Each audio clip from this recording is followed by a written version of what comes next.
গত বৃহস্পতিবারে বাসা থেকে পুলিশ ধরে নিয়ে গেছে। আমাদের দোকানের 4 জন ছিল, 4 জন, পাশের থেকে আরও লোক নিয়ে গেছে, এক বাসার 4 জন নিয়ে গেছে। জেদ্দা নামা দিছে মক্কা থেকে। জেদ্দা যাওয়ার পর ওইখান থেকে ওরা দোকানে যাওয়ার জন্য কেউ নাই, ওই জন্য ওইখান থেকে জেদ্দা থেকে মক্কায় ব্যাক করতেছে। ওইখানে আসার পথে গাড়ি অ্যাক্সিডেন্টে মারা গেছে।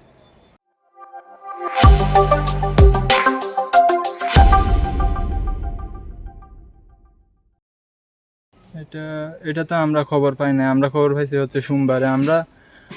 আমরা জানতাম ওদের পুলিশ ধরে নিয়ে গেছে, আমরা গত বৃহস্পতিবার ধরে নিয়ে গেছে। আমরা খবর পাইছি হচ্ছে সোমবারে।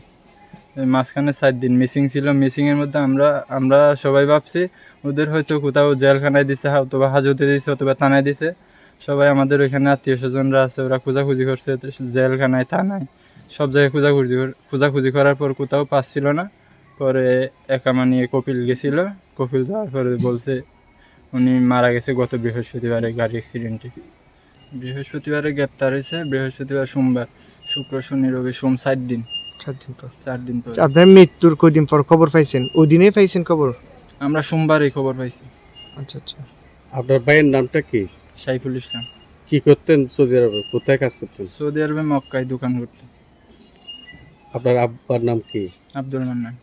আচ্ছা, ওনার সাথে সম্ভবত আরেকজন মারা গেছে, উনিও কি একইভাবে মারা গেছে? একই গাড়িতে ওরা, একই গাড়িতে। ওর বাসা হচ্ছে ওইখানে শিকদার পাড়া মনে হয়। ওর নাম কি? মোহাম্মদ আজাদ। আচ্ছা। আমাদের পরিবারে আমরা হচ্ছে 2 ভাই 3 বোন। ও হচ্ছে 2nd, আমি হচ্ছে 3rd। আমাদের বড় একটা বোন আছে, ওই দোকান হচ্ছে আমার বড় আপুর জামাই, ওই দোকানেই থাকতো আমার ভাই।